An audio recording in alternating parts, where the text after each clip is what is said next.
पर्यावरण बचावोना अनोखा संदेश साथे वडोदराना सांसद हेમાંગ जोशी इलेक्ट्रिक कार लईने संकलननी બેઠકમાં પહોંચ્યા હતા।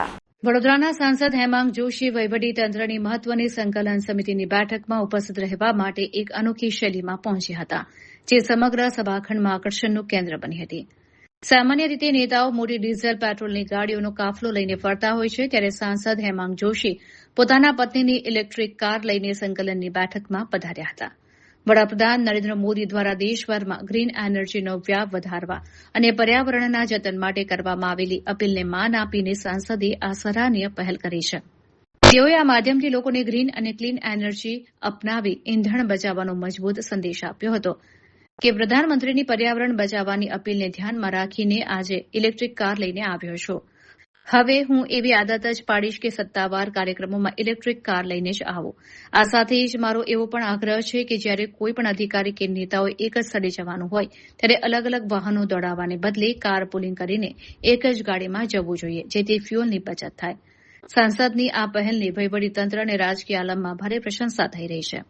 ગ્લોબલ વોર્મિંગના સમયમાં એક જનપ્રતિનિધિ તરીકે તેમણે પોતે ઉદાહરણ પૂરું પાડીને લોકોને પર્યાવરણ પ્રત્યે જાગૃત કરવાનો પ્રયાસ કર્યો।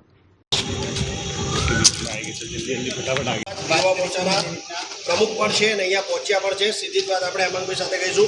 हेमंतभाई तमे पण एक इलेक्ट्रिक ईवी कारमा शरू करी छे अने આપણા દેશના યશસ્વી પ્રધાનમંત્રીજીએ જ્યારે આ વૈશ્વિક પરિસ્થિતિઓને ધ્યાનમાં રાખી અને સમગ્ર દેશવાસીઓને જે આહ્વાન કર્યું છે અને આ આહ્વાનની અંદર તમામ દેશવાસીઓને જે અમુક અપીલો કરી છે એની અંદર એક મહત્વપૂર્ણ અપીલ એ ઈંધણ બચાવવાની પણ અપીલ છે।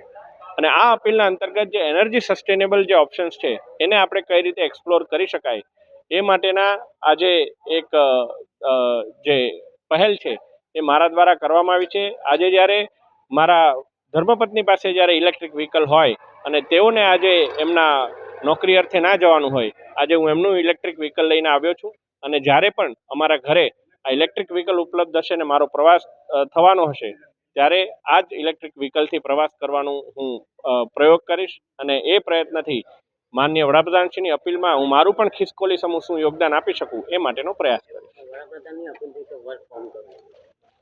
માનનીય મુખ્યમંત્રીશ્રીએ પણ આ અપીલને ધ્યાનમાં રાખી અને ગઈકાલે કેબિનેટની બેઠકની અંદર અમુક સૂચનો કર્યા છે। જે વિભાગોની અંદર વર્ક ફ્રોમ હોમ શક્ય બનશે ત્યાં જરૂર પડીએ એના માટે વિચારણા કરવામાં આવશે।